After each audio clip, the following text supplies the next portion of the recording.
Hello children. In the previous video, we have studied what motion is. Now understand types of motion. Different objects undergo different types of motion. The motion of a car moving on the road is different from the way a fan moves or a bird flies. So, motion are categorized into translatory, rotatory, oscillatory, vibratory, periodic, non-periodic, multiple and random motion. So, first you understand translatory motion. A body moves in a line in such a way that every part moves through the same distance in same interval of time. There are two types of translatory motion. First you understand rectilinear motion. It is nothing but a straight line. In this type of motion, the path of a moving object is a straight line. But what of the part of the object moving? Circular. Yes, you guessed it correctly. If an object moving in a circle, it undergoing circular motion. So, if an object is moving along the circumference of a circle, we say it is undergoing circular motion. Now, can you give me any real life examples in which object execute this type of motion? Yes, you can give. What about satellite orbiting the earth? Yes, a satellite orbiting at a certain height is also undergoing circular motion. You can see moving fan in your room. Is it also undergoing circular motion? No. Why so? So, only consider the motion of a point on one of its place. If we switch on the fan, we will see the point moving in a circle.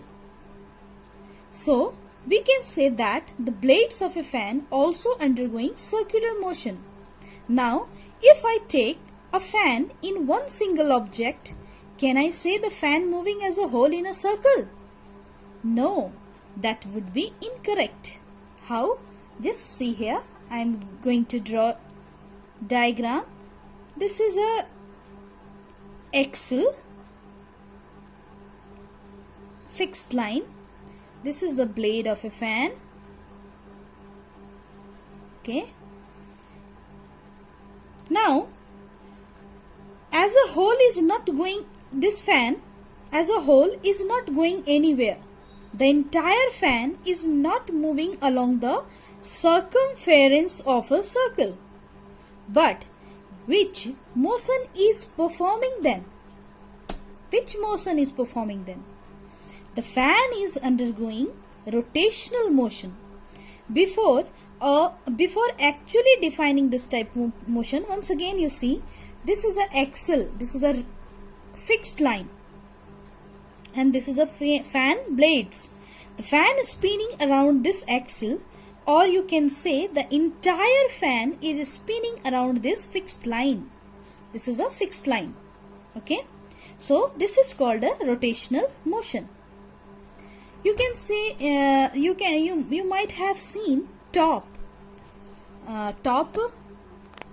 Just assume this is a top. Okay, not actually this is a top, but assume children, this is a fixed point. This is a fixed point. Like that, top is rotating. Okay, so now I think you have understand the difference between circular motion and a rotational motion. It is clearly written in your book. It is important to note that rotatory motion is different from circulatory motion. In rotatory motion, different parts of the rotating body move through different distances during the same time interval.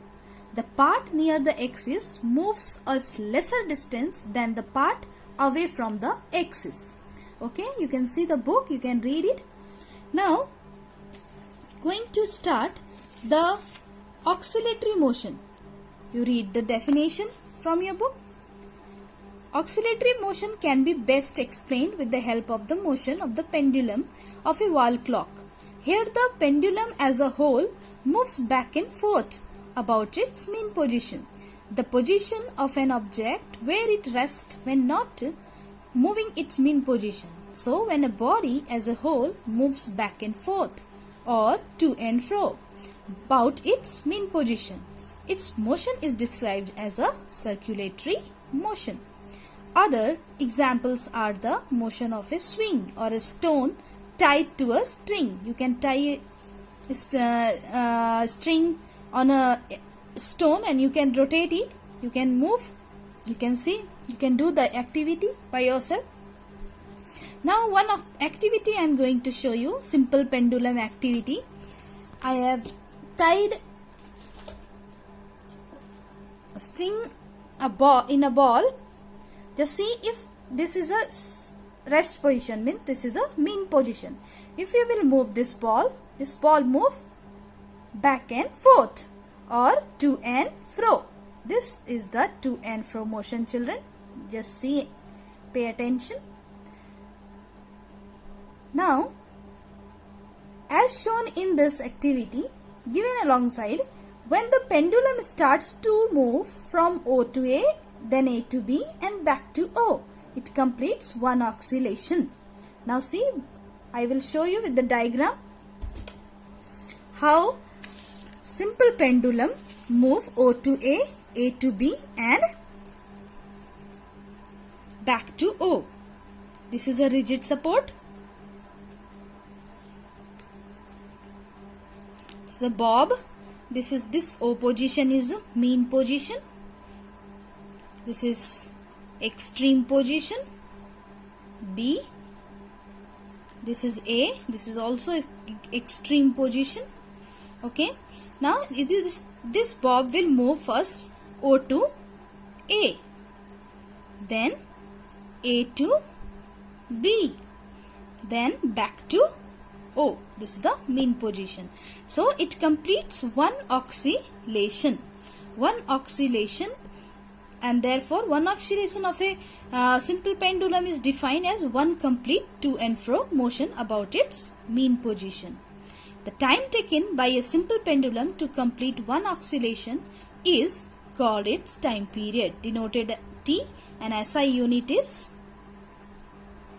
second. Okay, children. Now second type or fourth type of motion, you can read through the book, vibratory motion. See the pictures in your book. Vibratory motion is a type of oscillatory motion. A body is said to exhibit vibratory motion if part of the body moves back and forth about its mean position. The movement of a string in musical instruments like guitar or sitar, it is an example of vibratory motion, as only a part of the instrument moves to and fro and not the whole instrument. Other examples are movement of the surface of the drums and tabla when played, vibration produce sound. Next type is periodic motion.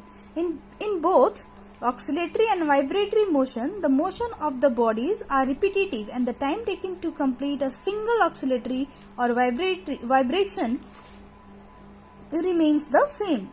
When a body repeats its motion after a fixed interval of time, its motion is called periodic motion. For example, the motion of the earth around the sun is periodic, as the earth takes 365 days to complete one revolution.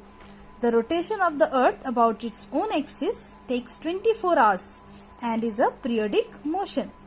The movement of the hands of a clock is also a periodic motion. What is non-periodic? If a body doesn't repeat its motion after a regular interval of time, its motion is said to be non-periodic.